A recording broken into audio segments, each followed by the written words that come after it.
Hello friends, स्वागत है एक नई वीडियो में। अगर आपके पास भी ओप्पो A5 5G है और आपको भी अपने फ़ोन में डार्क मोड को इनेबल और डिसेबल करना है तो कैसे आप कर सकते हैं।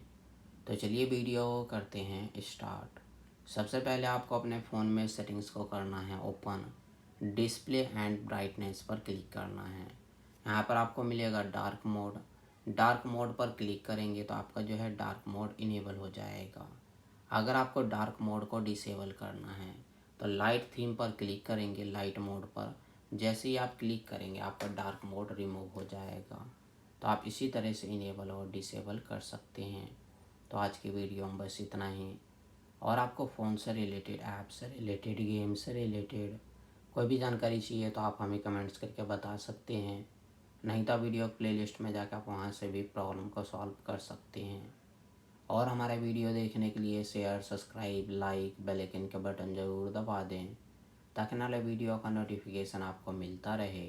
मिलते हैं नेक्स्ट वीडियो में एक नई टॉपिक के साथ। तब तक के लिए नमस्कार।